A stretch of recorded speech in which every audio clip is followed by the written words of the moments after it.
Welcome to Wrong Time Watch. My name is Kevin, and today we're taking a look at the Hamilton Khaki Field Mechanical.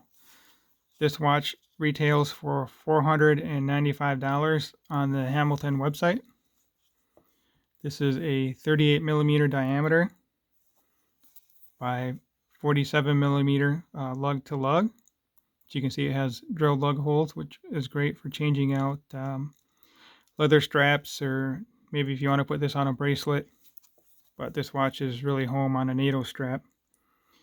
Anyway, the lug width on this is 20 millimeter, which is a common size, 20 or 22, but this is 20, which works well with this small case, the 38 millimeter case.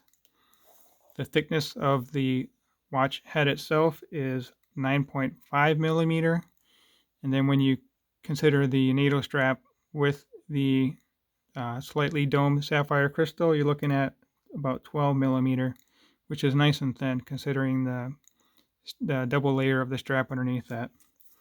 So this is 50-meter water resistant, and it has a push-pull crown, which is nice. So you can just hand wind it. Also, I was so excited about this watch, I forgot to thank Bobby Legs for sending this over to me. I'll put a link in the description to his channel. Please go check him out if you get a chance. Thanks again for lending this in, Bobby. Appreciate it. So anyway, push-pull crown. And like I said, it's hand winding. So if you get this to a full wind, you'll have 80-hour power reserve, which is pretty amazing for a hand wind watch.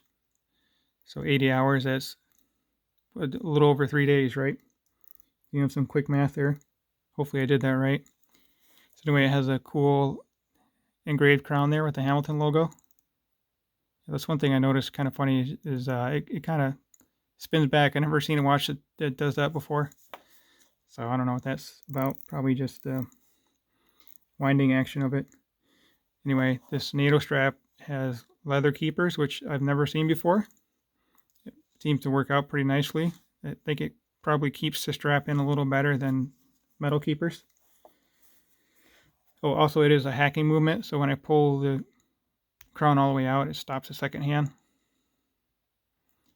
I don't know if this crystal has AR in it or not, but it's a bit distracting. I've not noticed a watch with this much glare on it before. I'll show you another watch here in a moment with a flat crystal. Which, by the way, this is a sapphire crystal. It is a stainless case. So it's a very nice watch, especially considering the size of it at 38. That's a good size. The lug to lug is a little bit long for a smaller watch. But let me show you the spring bars on this. I've been looking at buying one of these for quite a while. This is the newer version. The older one had a date on it. I really didn't care for the date. And when these came out, I don't know, I just got distracted by other watches, I guess. But I'm glad to have this one in hand. The spring bars do seem to stick out a fair amount from that case. So bracelet and leather probably wouldn't look too good. Maybe if you had one with a curved to it, but I think you could still see a gap on there. So this watch is really meant to be worn on the NATO strap anyway. It makes it nice and easy to change your straps, having the spring bar so far away from the case.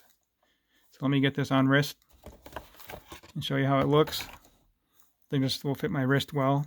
I have a 6.5 inch wrist. This watch is really light too. I don't have my scale down here. I'll try and throw in the weight in the description, but it feels really light.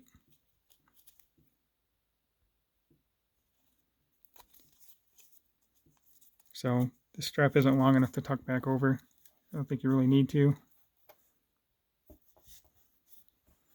Probably could tighten it down one more notch. So that's nice and thin though.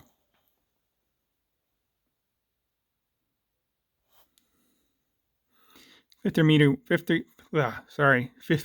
water resistant isn't that bad either. I mean, for everyday use, that's perfectly fine. let's zoom back in for a moment. Also, it has this leather, little added extra leather layer to protect the holes in the NATO strap.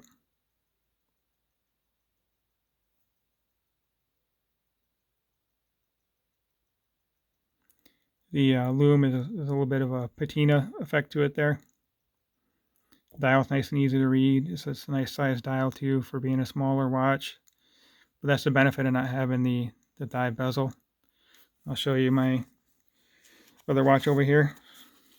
Actually, you probably saw this one over to the left. This is my Seagull 1963 chronograph. They're similar size. This one's a little bit smaller. It's also a hand wind watch. So the Hamilton does have a larger crown. Which I forgot to measure that. So let's do that right now.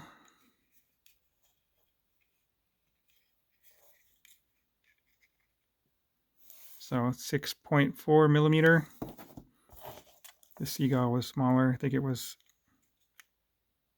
well, not too much. Oh, the same size. Okay, I guess I was mistaken.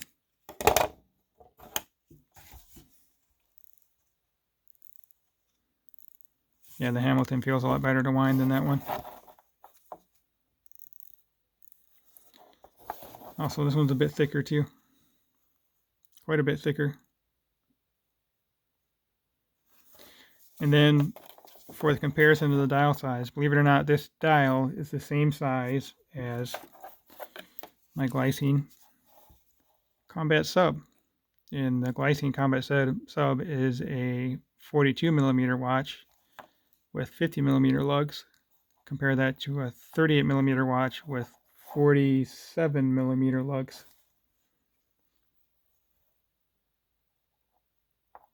But this Glycine is nice and thin. This one's 10.5 versus 9.